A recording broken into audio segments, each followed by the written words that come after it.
இவ்வாறு நீங்கள் முறைப்பாடுகள் செய்ததன் பிறகு போலீஸ் அவங்க ஆரம்பகட்ட விசாரணையை மேற்கொள்வார்கள்.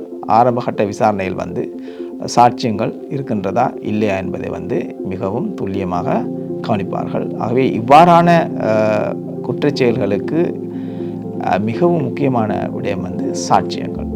ஆகவே இந்த சாட்சியங்களை பாதுகாப்பது பாதிக்கப்பட்டவர்களுடைய பொறுப்பாக காணப்படுகின்றது. அப்போ சாட்சியங்களை எவ்வாறு பாதுகாப்பது? ஆகவே உடனடியாக பாதிக்கப்பட்ட யாராக இருந்தாலும், சிறுவராக இருந்தாலும் சரி, பெண்களாக இருந்தாலும் சரி, பாலியல் ரீதியாகவோ அல்லது உடல் ரீதியாகவோ அவங்க பாதிக்கப்பட்டிருந்தால் அந்த பாதிப்பை உறுதிப்படுத்தக்கூடிய மருத்துவ அறிக்கையை நாங்கள் முதலாவது பெற்றுக்கொள்ள வேண்டும். அநேகமான வழக்குகளில் அநேகமாக பெண்களுக்கு எதிரான வன்முறை அல்லது பாலியல் வன்முறை வழக்குகளில் அந்த வழக்குகள் தள்ளுபடி செய்வதற்கான பிரதான காரணமாக இருக்கின்ற விடயம் அந்த குற்றச்செயலுக்கு எதிரான சான்றுகள் சரியான முறையில் ஆவணப்படுத்தப்படாமை ஆகும்.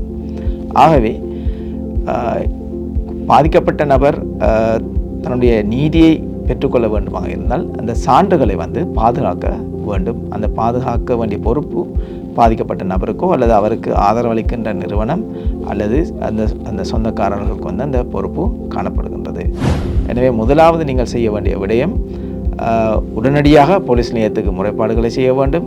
ரெண்டாவது, பாதிக்கப்பட்ட நபரை உடனடியாக வைத்தியசாலைக்கு அழைத்து சென்று அந்த பாதிக்கப்பட்டதுக்கான சான்றுகளை நாங்கள் பாதுகாப்பாக பெற்றுக்கொள்ள வேண்டும். அதே போன்று சம்பவம் நடந்து ஒரு மாதம், ஒரு வாரம், ஒரு மாதம் அல்லது 3 மாதம் கழித்து முறைப்பாடுகள் செய்வதை நாங்கள் தவிர்த்து கொள்ள வேண்டும். அவ்வாறு செய்யும்போது எங்களுடைய சான்றுகள் அளிக்கப்பட்டு அந்த குற்றச்செயலுக்கு எதிரான சான்றுகள் இல்லாமல் செய்யப்படும்.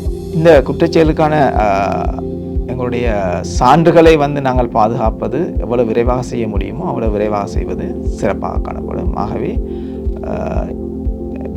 இமீடியட்டாக எவ்வளவு விரைவாக எங்களுக்கு போலீஸ் நிலையத்துக்கு சென்று முறைப்பாடு செய்ய முடியுமோ அவ்வளவு விரைவாக போலீஸ் நிலையத்துக்கு சென்று எவ்வளவு விரைவாக வைத்தியசாலையில் அனுமதிக்கப்பட்டு அந்த மருத்துவ சான்றிதழை பெற்றுக்கொள்ள முடியுமோ அவ்வளவு விரைவாக நாங்கள் பெற்றுக்கொள்ள எங்களுடைய நீதியை பெற்றுக்கொள்வதற்கும் பாதிக்கப்பட்டவருக்கான நீதியை பெற்றுக்கொள்வதற்கும் குற்றம் செய்தவருக்கான தண்டனையை பெற்றுக் கொடுப்பதற்கும் மிகவும் உகந்ததாக காணப்படும்.